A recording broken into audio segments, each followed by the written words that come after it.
സ്വർഗീയ പിതാവേ, തിരുകൽപ്പന അനുസരിപ്പാൻ അങ്ങയുടെ പാദപീഠത്തിൽ എളിവന്റെ കൈക്കീഴിൽ വെള്ളത്തിലേക്ക് ഇറങ്ങി വന്നിരിക്കുന്ന ഈ അങ്ങയുടെ മകൾക്കായി യേശു ക്രിസ്തുവിന്റെ നാമത്തിൽ പ്രാർത്ഥിക്കുന്നു. തന്റെ പ്രിയപ്പെട്ടവൻ കർത്താവിനെ സേവിച്ചു.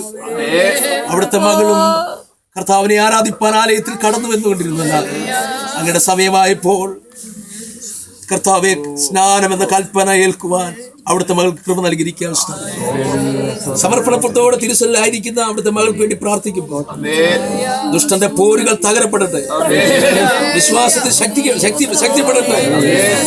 അവിടുത്തെ മകളുടെ മേൽ ദൈവകൃപയാവരിക്കട്ടെ, സ്വർഗം തുറക്കപ്പെടട്ടെ, അവിടുത്തെ സാരത്തിന്റെ ശക്തി വെളിപ്പെടണമേ. അനേകരെ കൃപയിലേക്ക് നയിക്കത്തക്കവണ്ണം അവിടുത്തെ മകളെ ഉപയോഗിക്കണം. യേശു ക്രിസ്തുവിന്റെ വലിയ നാമത്തിൽ അപേക്ഷിക്കുന്നു, കേൾക്കണം പ്രിയ പിതാവേ.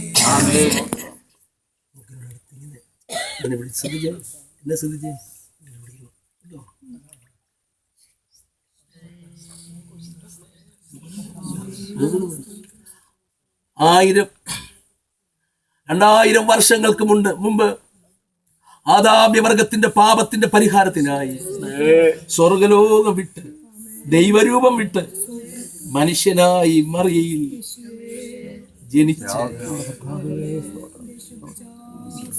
30 വർഷത്തോളം മാതാപിതാക്കൾക്ക് കീഴ്പ്പെട്ടിരുന്നു.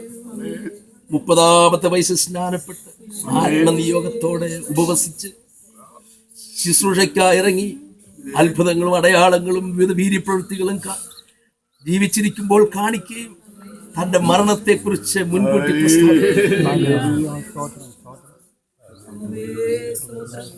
പാപങ്ങളുടെ പരിഹാരത്തിനായി കാൽവരി ക്രൂശിൽ മരിച്ച് അടക്കപ്പെട്ട ഉയർത്തെഴുന്നേറ്റ്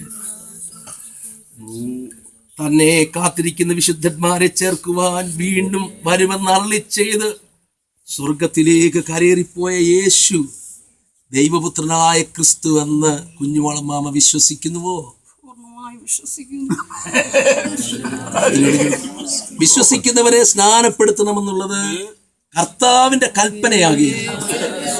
അമ്മാമയുടെ സാക്ഷ്യവചനത്താലും ഞാൻ പിതാവിന്റെയും പുത്രന്റെയും പരിശുദ്ധാത്മാവിന്റെയും നാമത്തിൽ ഈ ജലത്തിൽ കുഞ്ഞുമോളമ്മാമയെ സ്നാനപ്പെടുത്തിക്കൊള്ളുന്നു.